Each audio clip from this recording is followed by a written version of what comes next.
everybody, how you doing? Welcome to episode number 74 of the John Riley Project. It's August 29th, 2019. We're recording here late night on Thursday night. Just wrapped up the Padres-Giants game.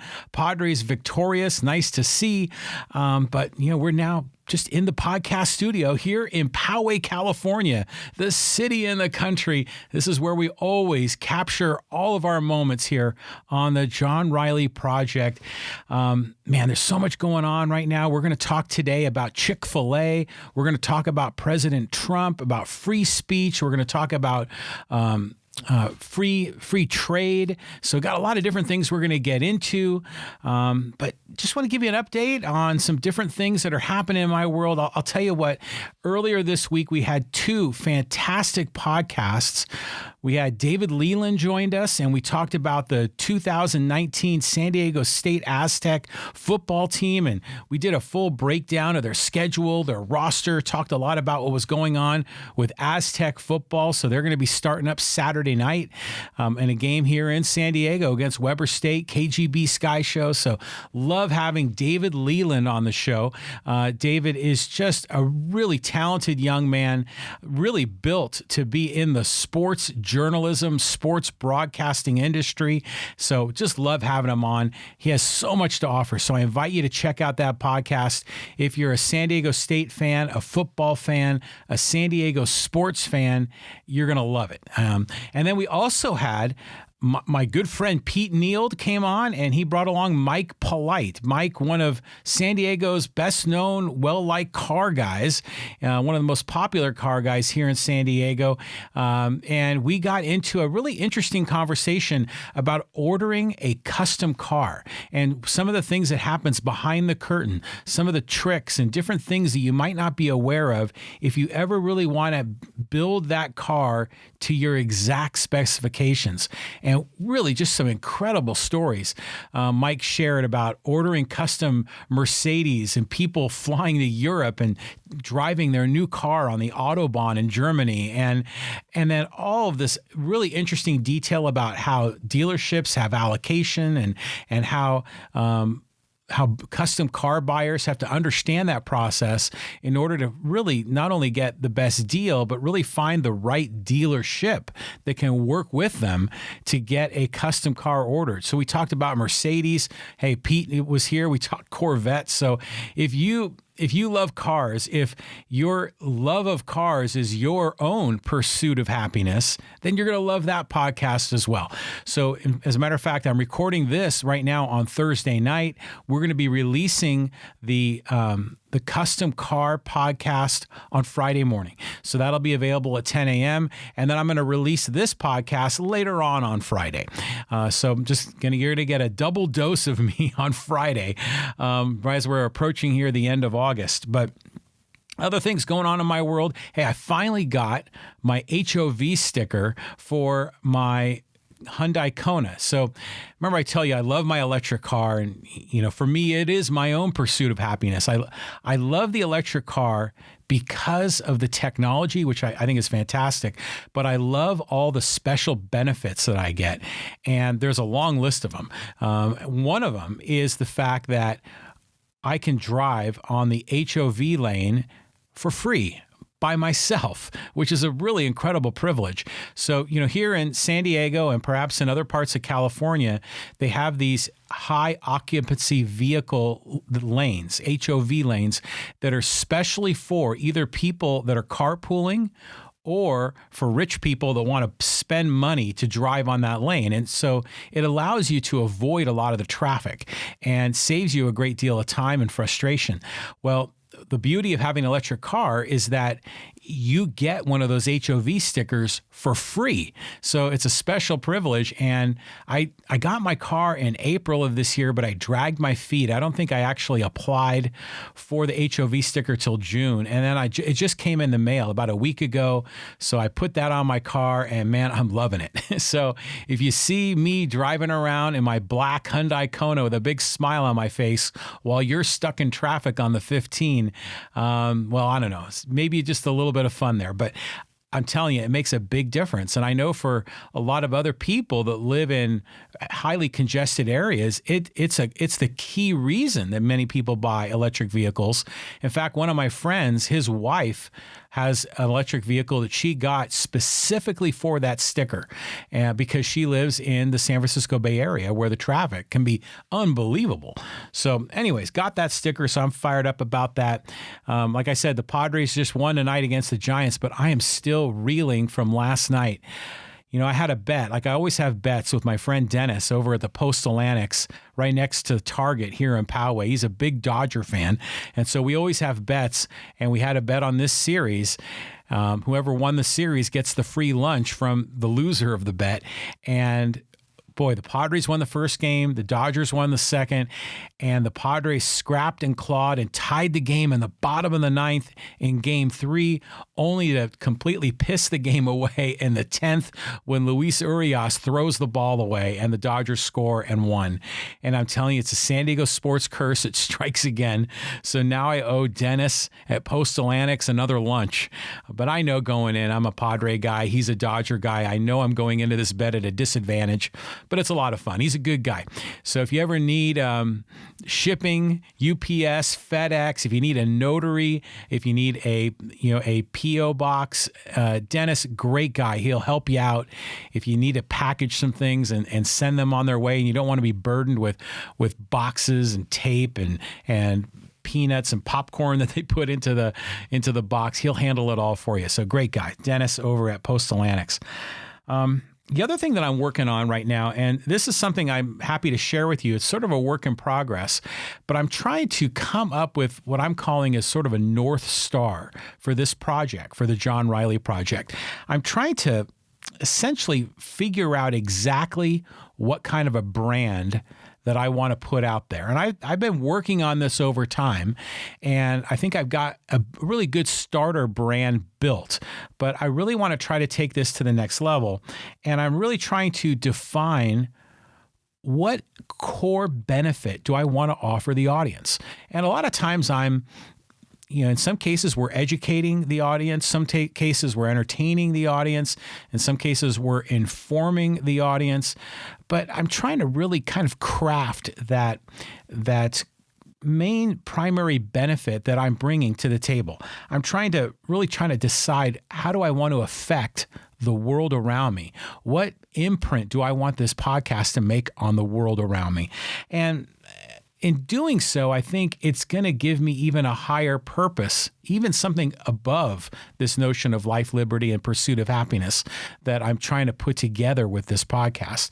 And I think if I can really craft that North Star just right, it's going to give me a great deal of clarity to decide which kind of guests to invite, maybe to decline other kinds of guests potentially, but really more than anything, to serve as sort of a motivational, inspirational ideal that will fire me up and fire up all the people that come into interaction with this podcast, whether you're a guest or a listener.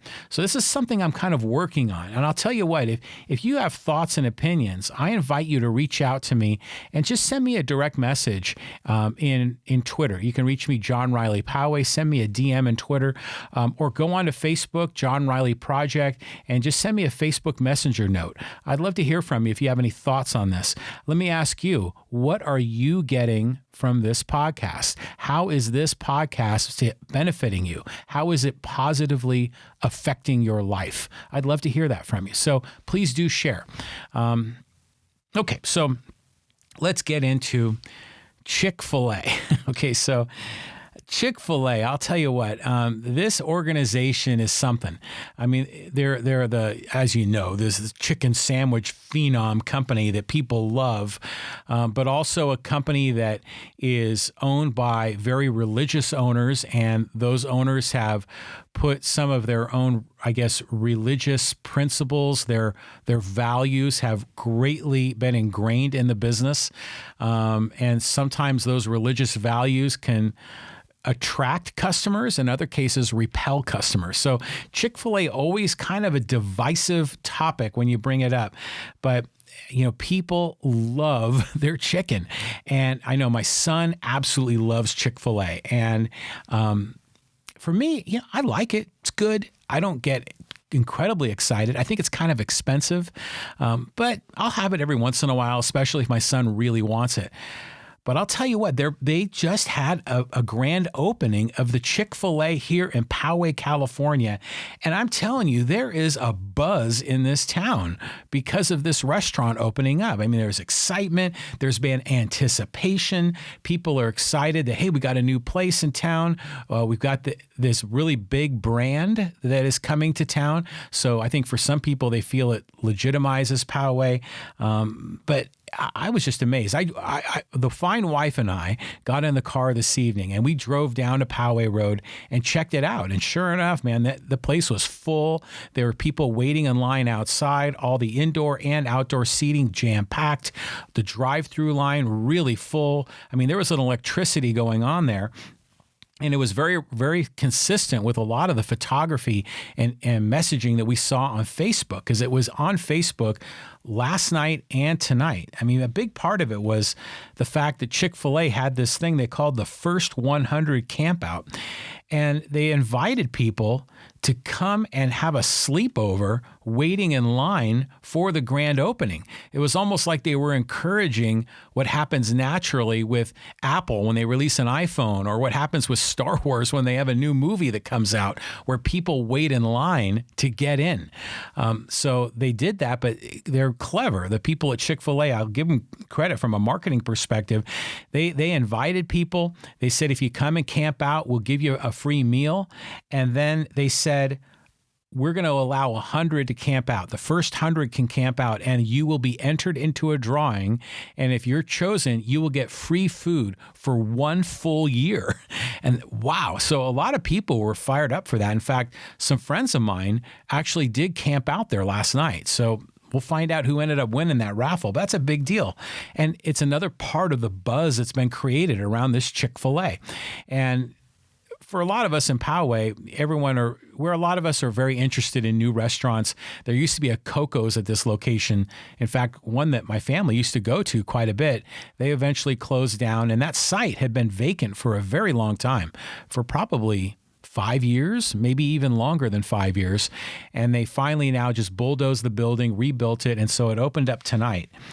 But there has been, in social media here locally in Poway, really interesting conversation that I think you'll find this interesting if you live in Poway, or even if you don't live in Poway, because a lot of these topics span really any city in America. And so what had happened is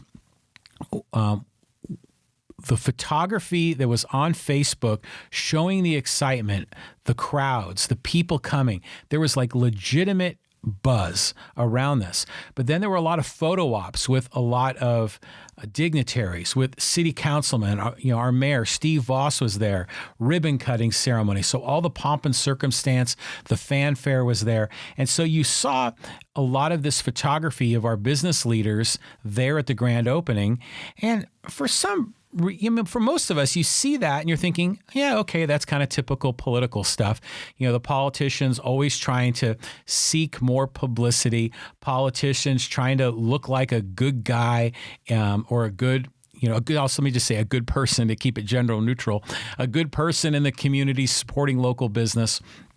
And this is kind of part of the PR that you would expect from politicians.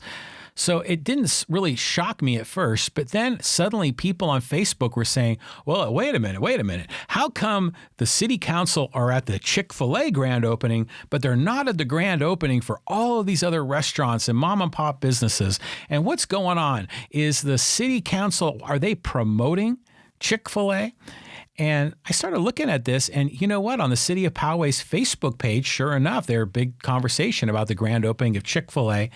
And then I started thinking, well, are they promoting it, or are they just, again, are the city leaders just publicity seekers, really trying to get out there, meet people, show goodwill? Is that what it really is? And depending on your perspective, I think you can see it from both angles. But it got to the conversation of really what should be the local government's role from an official perspective when it comes to these kinds of businesses. And in my opinion, in a free market, which is what I advocate, free markets. That's why this podcast, Life, Liberty, and the Pursuit of Happiness. Liberty is about free markets. So in a free market, really, government should be agnostic to individual businesses, in my opinion, because government should not show any favorability or disfavorability to any company. Government really should be neutral when it comes to these organizations. Now, obviously, if a business violates the law, that's a whole separate topic. But in terms of promoting them or tilting the playing field to help certain businesses, I don't think that's the right thing to do. And I've often scorned the people in Washington, D.C. for their central planning. This notion of overly regulating the economy, and it leads to all these distortions. Companies get most favored status. Other companies bear the price of it. It ends up rigging markets to favor the rich. We see that at the national level, but even at the local scope, it's interesting because I'm cautious and concerned because the city council does have a great degree of power when it comes to deciding which businesses come to Poway, which businesses are essentially shunned or discouraged, and in some cases, what businesses are illegal. And the city of Poway has declared that they don't want to have any marijuana dispensaries, which I think, by the way, is a huge problem. Marijuana dispensaries, well, first of all, we already have a lot of liquor stores in Poway. So to show consistency on that level, to avoid hypocrisy on that level, you should have marijuana dispensaries, or at least allow them to exist. Because it is legal in the state of California. But on top of it, it has medicinal value. And for veterans with PTSD, for people that have epilepsy, for people that have a whole series of other kinds of medical conditions, this sort of thing provides amazing relief to people. And so it's bothersome to me that from our city council perspective, they have essentially declared a moral statement and put it into law, banning any kind of medical marijuana or even recreational marijuana dispensaries in the city of Poway, which I think is a problem. And so when it gets to this point of the local government, you see cronyism. You also see this sort of tilting or overly regulated marketplaces. And, I think that's a problem. And so when I saw people on Facebook bringing up this issue, hey, what are the city councilmen doing? Are city council members promoting the business? And I thought, I get why they are there. I get why the mayor wants to be at a ribbon cutting ceremony, why the the city council members want to be there. You see them at a lot of other grand openings. Now, I'm not keeping score to find out which businesses they're there and which ones they're not. There are some people in town that are really concerned about that, and I think that's a fair point. You would hope that businesses, or at least the local leaders, would be consistent on that level. But, you never see a politician will rarely shy away from a photo op, especially like our mayor, Steve Voss, who's running for supervisor in 2020. And we're going to have two of our city council members that'll be running for a re-election in 2020. So it's not surprising that they're there. But really, you would hope that the Chamber of Commerce would be taking the driver's seat on a lot of this, that the president of the chamber would be playing the more featured role when it comes to a lot of these ribbon cutting ceremonies, because after all, that's what the chamber is, a private organization. The chamber exists to promote the business community in town. That's where I would like to see. That's who really should be promoting businesses, not local leaders. Now, are these local leaders promoting Chick-fil-A? I don't know if they're not really in cahoots with Chick-fil-A, I don't think, but they're certainly willing participants. And it's playing out where, they're at the photo op. It's essentially an endorsement of what's happening with the Chick-fil-A being brought to Poway. But it is interesting to me because the city council was deeply involved with Chick-fil-A from the very beginning. So when they had, deeply involved, from a PR perspective, they were deeply involved. So when when Coco's was blown out, they bulldozed it, and then they had the groundbreaking ceremony, where the politicians show up with the hard hats and the golden shovels. Well, I think 4 of our 5 council members were there doing that photo op. And I was thinking about it today, and I thought, you know what, I'll bet you that Chick-fil-A, just like you would expect from any national franchise or national brand, probably has a very well-crafted and detailed rollout plan for any of their grand openings. And those kinds of large corporations know how to play the game. They know what buttons to push. They know what kind of affiliation to have. They know who to cozy up to. And when they're invited to do the grand open or to do the groundbreaking, when they have a big publicity event for the grand opening, including this first 100 camp out where people are literally sleeping over in front of the restaurant the night before, they know how to play it. And so they know how to essentially be friendly with the local government officials, and they know how that plays to their favor. And I think we are seeing this. So I think, again, it's not just a well-crafted marketing plan, but it's a well-crafted business strategy from their perspective. And some small businesses, mom and pop businesses, often don't do that, largely because either they don't have the resources to do it, or they don't have the knowledge, or they don't understand the strategy. And so you don't see that. But what is interesting, and we talked about this gentleman, we had a tribute to this gentleman in our podcast number 2. We're on number 74 right now. But in podcast number 2, we had a big shout out to Phil Spear. Rest in peace, Phil Spear, a man that was really an icon here in Poway, the owner of the hamburger factory. Phil Spear, very good businessman, helped build that restaurant and really made it a focal point in the city of Poway. But he's very smart, and he got a tremendous amount of experience working for Ray Kroc in the McDonald's, corporate offices, and managing and overseeing a great number of restaurants and franchises around America. He understood the way the game is played, and he applied those learnings, those skills and experience when he opened up an independent restaurant, and he did so well. So it's interesting where these corporate entities know the playbook. They know what to do, and they execute that, and that's why they do well. And it is nice to see that some independent businesses can play that game as well, provided they have the knowledge and experience. And I think Phil Spear, again, huge props to Phil Spear. He knew how to do that. And he invites city council people over to his restaurant for events. He hosts events at his restaurant all the time. That's why he has a big meeting room that is there at the hamburger factory. In fact, he invites candidates to post their political signs in his restaurant. When I was a candidate in 2014, he had my sign up in his restaurant, which I was honored that he did that. But I know from his perspective, I know he liked me and I liked him. But I know that it was a strategic move for him as well, because it built that affinity, that connection with not only myself, but with the community and the people that supported me when I ran for election. So it's interesting to see how that plays out. But the other part of this story with Chick-fil-A, and you can't avoid it typically, is the whole notion of this anti-gay position that, and I don't know if it's the company itself or it's the owners of the company, but I know that there have been donations made to certain organizations that oppose the gay rights agenda. And for some people, that's a really big deal. For some people, it's a big deal because they share that opinion as the Chick-fil-A owners. For others, they oppose that opinion, that they are instead a supporter of equal rights for all, which I am, a huge supporter of equality under the law.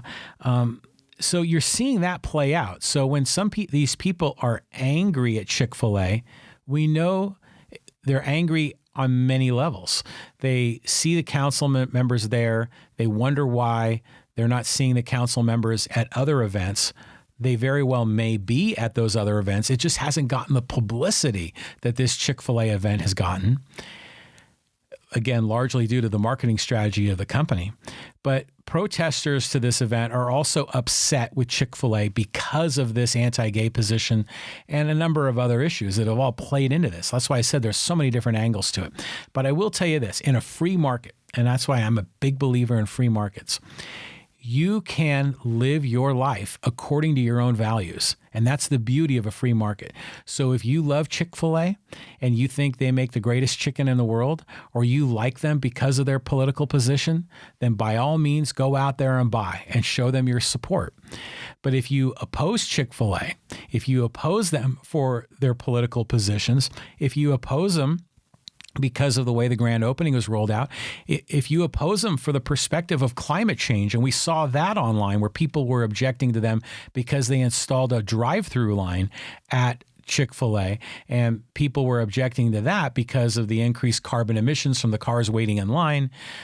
But that, again, that was probably more of a critique of the city council because they don't have a climate change plan. But anyways, what I'm getting at is if for whatever reason you don't support Chick-fil-A, then by all means, don't support them. And that's the beauty of a free market, is that we can choose who we want to transact with. We can express our own values in the way we do business. And I think that's a beautiful thing. So just live according to your values. So that's the piece on Chick-fil-A. We'll see how this all goes. I know when my son gets back in town, he's going to want to go because he always goes to the one in Carmel Mountain Ranch. So now there's an alternative one for him to visit. He makes his decision strictly on the basis of the chicken alone. I know that. I know from a political perspective, he's not aligned with them, but that doesn't seem to sway him in how he chooses to shop for his food. But anyways, we'll see how this all rolls out. But it is an exciting thing here in Poway. There's literally people are fired up, people giddy about the newness, the excitement, the new restaurant, going there and seeing big crowds, running into people they know. So it's been a big deal here in town. Okay, so I invite you always, if you want to continue this conversation, reach out to me on social media. You can visit me on my Facebook page at John Riley Project. I also have this special closed group called the John Riley Project Insiders Group. There you can join me where I post bonus content. Sometimes we have more intimate conversations with some of the more hardcore fans of this podcast. I invite you to join us there. You got to answer one or two questions. They're really simple. I approve everyone to join. So seek that one out. John Riley Project Insiders Group on Facebook. You can also reach me on Twitter. My handle there, John Riley Poway, and also on Instagram, John Riley Poway. And if you have more to share on this conversation, you have some opinions or thoughts, let me know because I'm all ears. And I'll tell you what, if you've got a good point to make, I'm going to bring it up in a future podcast. If you want to join me here on the podcast and have an episode and we have a conversation here live on camera, reach out to me. We can discuss Chick-fil-A. We can discuss any number of issues. Let me know. Okay, let's move on. And we're going to talk about President Trump and a couple of topics here with him. And I'm not trying to, it's funny, when these issues come up with President Trump, he is just a treasure trove of content for this podcast. I mean, I could literally comment on everything he does every day. And I try not to do that. But sometimes some of the things he says or comments on, or some of the reaction in the community is just so interesting how it plays nicely into this notion of life, liberty, and the pursuit of happiness. Sometimes it's aligned with that, but more often it's not aligned. It's in violation of our inalienable rights of life, liberty, and the pursuit of happiness. So, but sometimes I just got to comment. So here's the latest interesting one, and it's another one that happened here in Poway, of all places, is that there is a person that is flying a Trump flag out in front of their house along a very busy stretch of road on Community Road just south of Twin Peaks. And this sign, or this flag, says Trump 2020, no more bullshit. And so it's clearly visible as you're driving down the road, and you can imagine that people are shrieking and they're outraged. And I think there was a news segment on one of our San Diego television stations about this flag. And what it is, I had never seen it. I never really paid attention to it. And so today on my drive to check out the Chick-fil-A grand opening, the fine wife and I drove down Community Road and we checked out this flag. And what it is this guy has it's along Community Road, which is a busy street. So they have these large, soundproof walls that are probably about 12 feet tall or so. And on top of that wall, he has 5 flags that are posted. I saw one of them look like one of the POW MIA flags from the Vietnam War.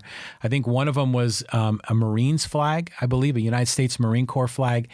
It looked like there were 2 different American flags, and then there was this Trump 2020 no more bullshit flag. And there it is, man, plain as day. And it was in the wind there. And I saw this and I'm like, oh man, this is a guy that's intentionally poking the bear. You know he is. I assume it's a he. But when a person puts a flag out like that, they're not only proudly telling everyone how they feel about President Trump, but they're also sticking it to the people that don't like President Trump, which makes it so fascinating. Now, definitely, and I've seen some comments from a lot of families and a lot of other individuals here in Poway. Definitely, there is legitimate concern from parents trying to explain this to their children. I mean, there was one woman that was commenting how, her son or her daughter, I can't remember which one, was talking about the flag and asking their parents questions about the flag. And the parents are like, oh my God, why do I have to endure this? Because this Yahoo over here is putting up this Trump flag. And it's interesting. And that's a legitimate issue. You see profanity like that, and that gets people upset. And then other people are just upset because it's a Trump flag. Now, granted, we're here in Poway. Poway definitely leans more Republican. I think if you were to look at the demographics and the voting behavior, I would imagine Poway, a majority of it went to Trump. One of the few Republican precincts or zip codes in the city of San Diego, or in the county of San Diego. In fact, our mayor, Steve Voss, a very, hardcore, traditional Republican. So it's really no surprise that there's a lot of Trump supporters in Poway. But there are some people here that don't like Trump, and they're like shrieking because there's a big Trump flag as well. So this invites a lot of interesting angles to this from a political perspective. And one of them is free speech. So then you have to ask yourself, should this guy be allowed to fly a flag that says Trump 2020, no more bullshit? And, I in my opinion, I think the answer is absolutely yes. It definitely should be legal for him to do it. Now, is it moral to use profanity like that? I think no. I don't think that's good behavior. I don't think that's ethical. I don't think that's decent to do, especially in a community that you live in and you want to build positive emotional relationships with the people that you live around. But I definitely think it should be legal. So that's why I'm very interested to see what are the angles some of the opponents are going to use to try to tear that flag down. I think we're going to probably see something from this, especially since it was recently featured on the ABC affiliate here in San Diego County. But it also invites questions around property rights. If this is this individual's property, shouldn't he be allowed to put a flag on his property? Because after all, it's his property. And as long as he's not damaging others, not infringing on the rights of others, he should be allowed to do that. But then that gets into a lot of regulatory issues. And then we have a sign ordinance in Poway, which is also a really interesting topic because in 2014, which was, again, that was the election that I ran in, there was a tremendous amount of signage in what is called a public right-of-way, which is kind of on street corners or along the edge of the road, where it's not necessarily in the private property space. It's really more in the public space. In the city of San Diego, they never allowed signs in those spots. Of course, it never discouraged political sign people from putting them there, even against the law. Poway never had that law. And so in 2014, we saw a tremendous amount of signage, and it got to the point where people got so angry that the city council passed a law to prohibit that kind of signage. And they said signage can only exist if it's on private property, and even then, it has to be within a certain size. It can't exceed, and I can't remember the dimensions, but it can't exceed a certain size limit, or else it's declared illegal. And people are wondering, well, is this flag a violation of the political sign ordinance in Poway? So you see people angling to find a way to tear it down. But the political sign piece in Poway, I always thought was the wrong law. Again, I'm a big free speech guy, free expression guy. When I saw the political campaign season and all of these signs, and I will say in that 2014 election, there was a ton of signs. I like that. I think that's a celebration of free speech, of free expression. It's a celebration of an election season where we're going to see potentially new leaders coming forth. In my opinion, that's what makes America great, is that your ability to do that. But there were a lot of people that hated it. They didn't like the clutter. They thought it was messy. They thought it was annoying. And so the city council voted to make those signs illegal. But it is interesting because the city council, who now have the advantage of incumbency, every election they run for, they'll be running up against a challenger that has far less name recognition than the incumbent does. Now that challenger is going to be a disadvantage because they'll have more challenges getting their name out. They'll have more challenges building their celebrity and being known. And so the city council, I think that sign ordinance, whether it was intended for or not, has a pro-incumbency effect to it, which is also very discouraging. But some people also brought up the notion of the signage policy here in town and how there's such inconsistency, where the businesses are allowed to have any kind of sign they want in many cases. In fact, the city allows businesses to have signs that are much larger than political signs, and frequently will make exceptions to the rule to allow special event signage and all kinds of crazy things that will occur. And yet for political signs, those are the ones that are contained, suppressed, oppressed. And I think that's a problem. So I would encourage the city of Poway, I would encourage every city to not have these ridiculous these sign ordinances. I mean, if no one's being damaged, if no one's seeing that their rights are damaged, their property rights are damaged, then I'll tell you what, man, let your freak flag fly, baby. And if that's a Trump flag, man, frickin' go for it. If it's a flag representing some other person, some other cause, go for it. You see a lot of military flags in town. Go for it. So I have no problem with people expressing themselves. So this guy, I mean, if it were up to me, I'm not a Trump supporter, but if it were up to me, I wouldn't have had profanity on the sign. But that guy's clearly trying to provoke. But I still think it should be made legal. And I'm curious to see what happens. So free speech all the way. Okay, so there's one other angle to President Trump, and this goes to free trade. And if you remember, it happened over the weekend where Trump issued a tweet in response to China, which had recently increased tariffs on imports into China, all part of this ridiculous, foolish, idiotic trade war that's going on right now. And, according to this article from AP News, and I will link the article in the show notes, it said this. It said, Trump fired off on Twitter, declaring to American companies, quote, are hereby ordered to immediately start looking for an alternative to China, unquote.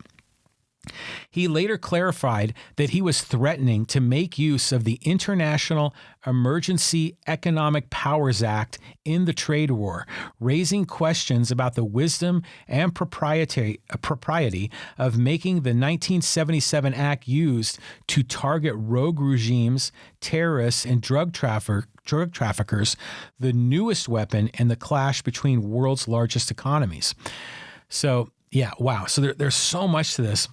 Okay, first of all, the whole idea of having an alternative to China, that was what TPP was supposed to be about, the Trans-Pacific Partnership, something that Trump condemned and insisted he was going to tear up the minute he got into office, and which he did, and he rejected that deal. In fact, he made such a compelling case for it that the Democrats, Hillary Clinton, also came out against TPP. What was TPP? What was the Trans-Pacific Partnership? What that was a conglomeration of Asian nations, and I think maybe even some Latin American nations, but not China, to work with the United States, Canada, Mexico in a freer trade environment. It wasn't perfectly free trade, but it was freer than what had existed before. And it was meant to create a competitive force against China so that there were advantages for companies to do business, let's just say with companies in Singapore, in Vietnam, in the Philippines, in Japan or South Korea. Any of these nations could be very compelling alternatives to China from a competitive perspective, particularly if it is a freer trade environment with less regulations, less tariffs, potentially no tariffs. And to me, when TPP came forward, it wasn't perfect in my opinion. There were definitely flaws in it, but it was a incremental progress in the right direction. And so I was a supporter of it. And now I see Trump demanding alternatives to China when he had one in his hands and he rejected it already, which is just nonsense.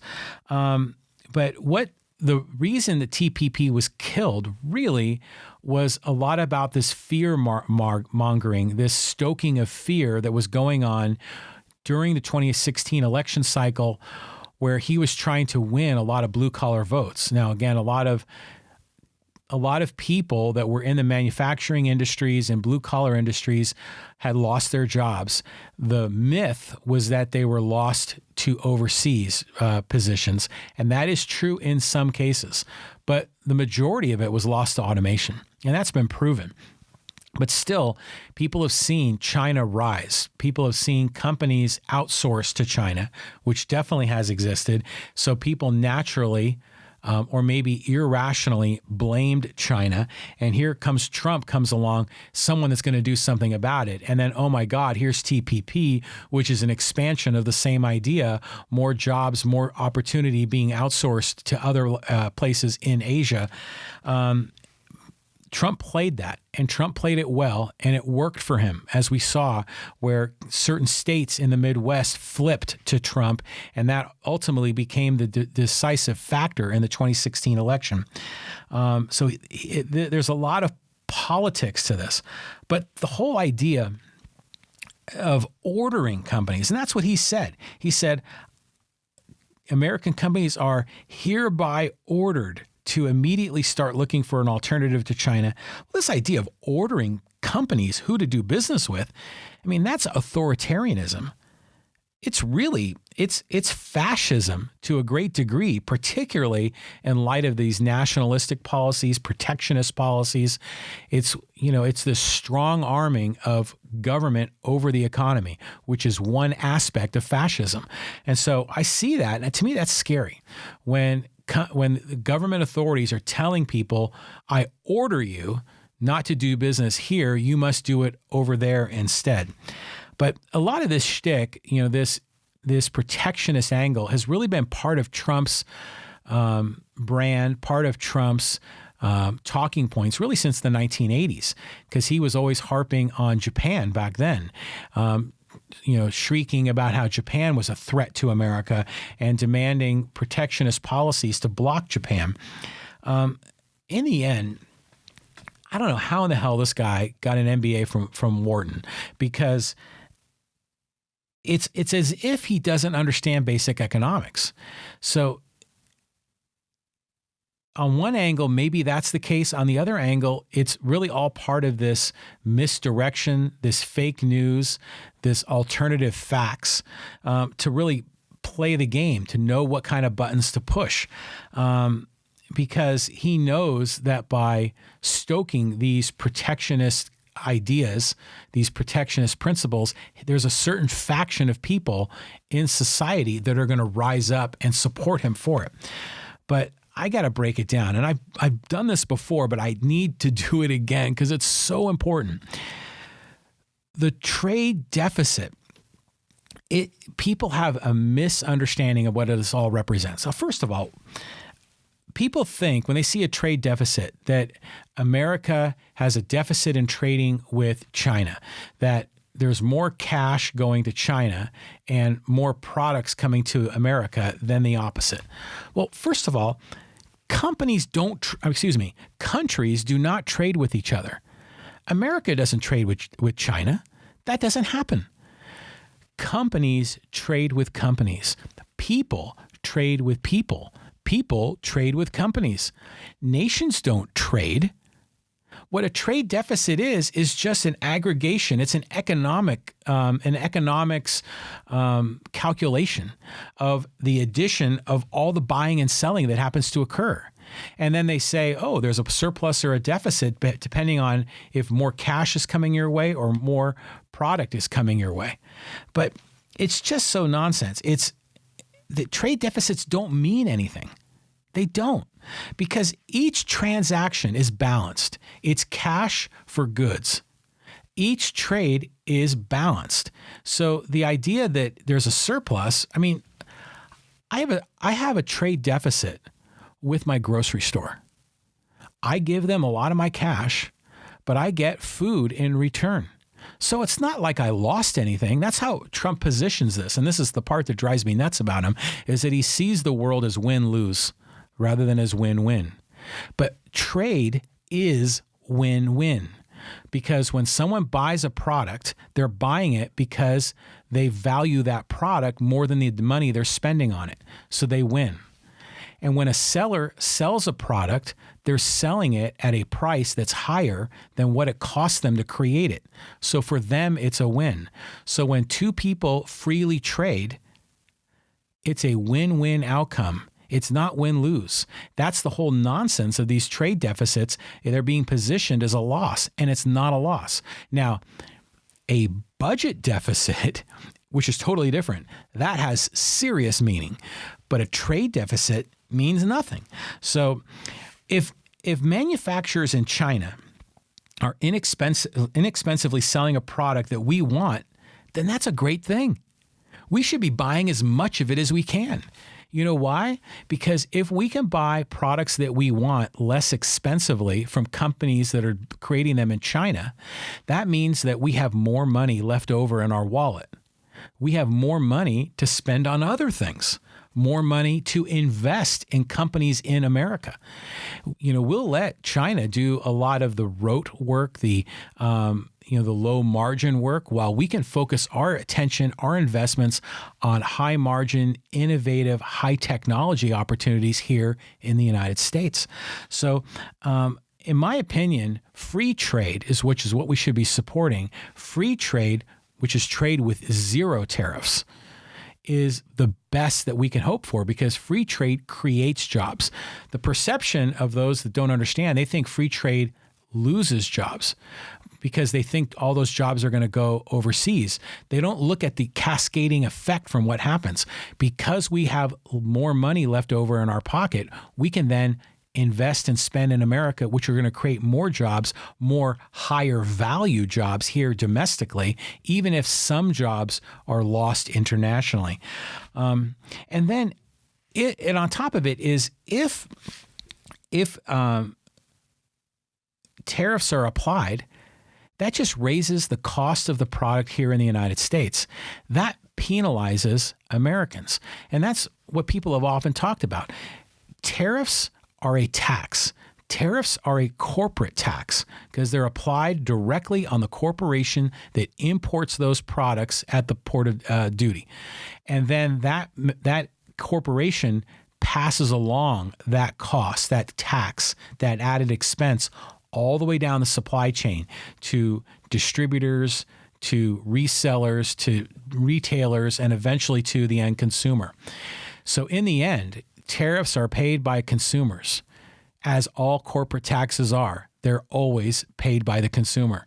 Tariffs are also damaging to the American economy. I mean, we saw that going into the Great Depression. You know, a lot of people blame the Great Depression on the stock market collapse. When was that? 1929? But really, that stock market collapse on its own would have been a recession. But it was the policies that came after that, the restriction in the money supply, but even more importantly, the Smoot-Hawley tariffs. That was a flawed policy of protectionism to try to protect American workers, ended up harming the economy and really spun the economy into a depression. Smoot Hawley. If you don't know about that, go watch the movie Ferris Bueller's Day Off. Classic scene with our friend Ben Stein, the history teacher in that movie, asking about Smoot Hawley tariffs. But really, if you don't know about it, look them up, because they were a key reason why America went into the Great Depression. And it very, very, very well may be one of the reasons that America may go into a recession. To me, it's just awful. What Trump needs to do here is quit the BS about ordering companies who to do business with. Quit the BS of this trade war, which is damaging, which has really now become a battle of egos, a battle of who's going to lose face first. It's a game of chicken, and games of chicken always end badly. So the right thing to do here is to end the tariffs, end this penalty on our own people. Tariffs are a self-inflicted wound. End this business tax, which consumers end up paying. Tariffs are also wiping out the tax cuts that many people enjoyed. Some people have said that households are spending about $1,000 more per year on goods because of those tariffs. So this is nonsense. We're harming ourselves. China doesn't pay tariffs on imports into the United States. Americans pay them. These need to be cut. Now, one legitimate criticism that happens in the Chinese economy is there are cases of intellectual property theft. Well, the way you battle that is not by applying tariffs on products that are being sold legally that have no theft or intellectual property issues at all. The way you resolve that is you block the import of specifically of those products where intellectual property theft has occurred, and that you also pursue those cases in international courts of law and apply pressure diplomatically and using other means. But you don't use a self-inflicted wound on your own people to try to get back on another nation. So I don't know. Maybe that flag guy is right. Hey, Trump, no more bullshit. Drop the trade war, drop these ridiculous tariffs, and quit the nonsense about ordering companies where they should do business with. Okay. Wow. So we've just covered free speech, free trade, President Trump, Chick-fil-A, corporate cronyism, local politics, local government leaders as a microcosm of some of the gamesmanship and cronyism that occurs in Washington, D.C. Covered a lot of issues. So if you like what we're talking about, and I extended that at the beginning of the podcast. I'm asking you, are you liking this? Are you getting value out of this? If you are, let me know. I'm trying to come up with this North Star, this really positioning statement that describes the impact that I'm trying to make with my audience. And I'm working through a creative process right now. If you like this podcast, let me know. Send me a note, direct message me on Twitter at John Riley Poway. Send me a note on Facebook Messenger at John Riley Project. I would love to hear from you. But if you don't want to reach out, but you do like what we're doing, you can help me. And this would be one thing that would be very, very helpful. The first thing you can do is watch or listen to every episode. This is episode 74. So watch or listen to any of these. Now, they're on all the popular audio-only podcast platforms, iTunes, Spotify, Stitcher, Google Podcasts. It's also on, every episode's on YouTube, so you can check it out there. Please share this with 3 people. You might have a couple of people in mind, maybe your spouse, maybe it's your next door neighbor, maybe it's your buddy that you get together with on Fridays to watch ball games or to watch NFL on Sunday, which is going to be starting here in a couple of weeks.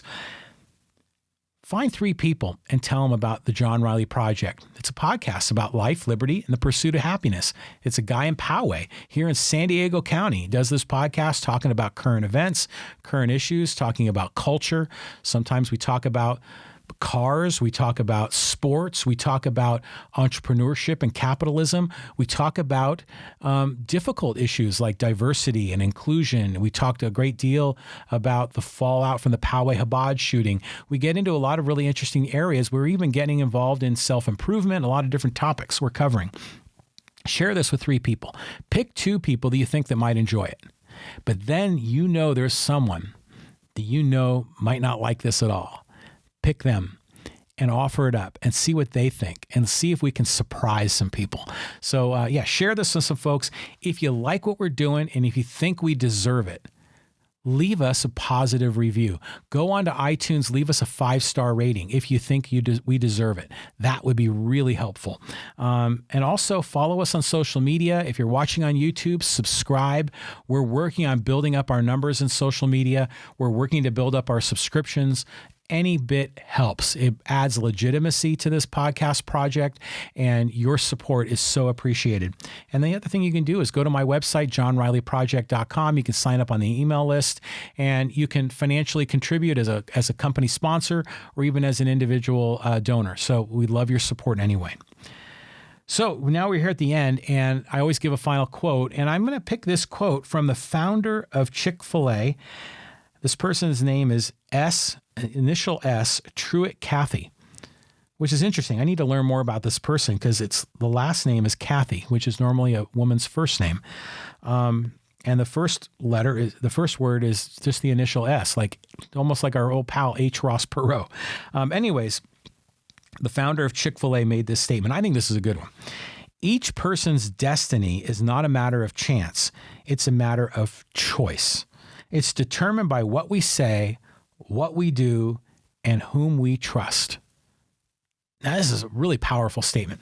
So now, is this 100% true? No, but it's darn close to the truth because, and we talk about this, the reason why this podcast is about life, liberty, and the pursuit of happiness, the life part is that you own your own life, that you can control your own life to a very great degree, and that if you take that kind of ownership and control of your life, you can do great things in your life.